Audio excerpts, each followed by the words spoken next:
So ito yung mga ingredients po natin sa ating beef calderita. Meron po tayong beef dito. Ito yung beef na nasa ribs, meron siyang taba-taba.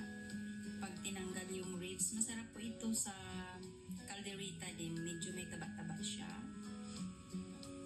Tapos meron po tayong potato, meron din po tayong carrots, saka meron po tayong sibuyas, bawang, saka yung bell pepper natin, at saka meron po tayong rino, saka dried peas, saka itong Mamacitas calderita, at saka tomato sauce. So, samahan niyo ako mga palangga ay mag-start na tayong magluluto ng ating beef calderita. By the way mga palangga, yung beef ko pala na marinate ko na po ito, nilagyan ko lang po siya ng soy sauce at saka black pepper at saka minarinate ko na po siya para igigisa na lang po natin mamaya. So mag-start na po tayo magluto na mag-gisa po. Naglagay na po ako ng garlic. Igisa po natin mamaya yung ating beef.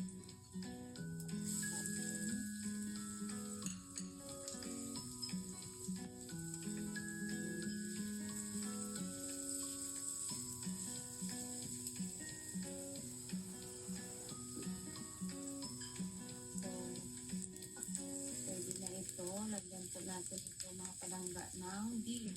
Ihalo na po natin ang beef.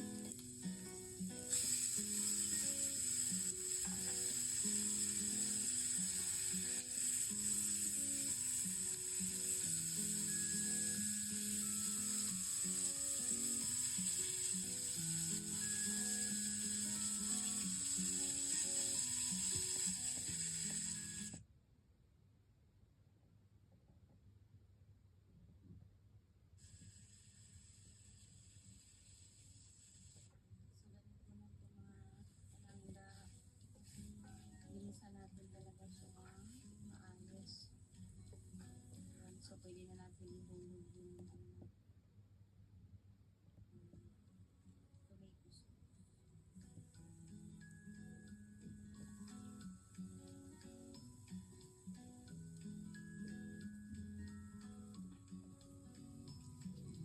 Tapos, ilagay lang natin yung sapatos.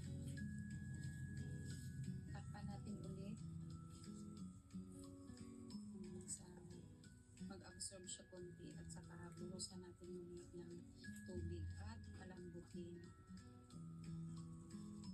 So ganito na ito mga palangga, buhusan na natin ng tubig para palambutin natin siya.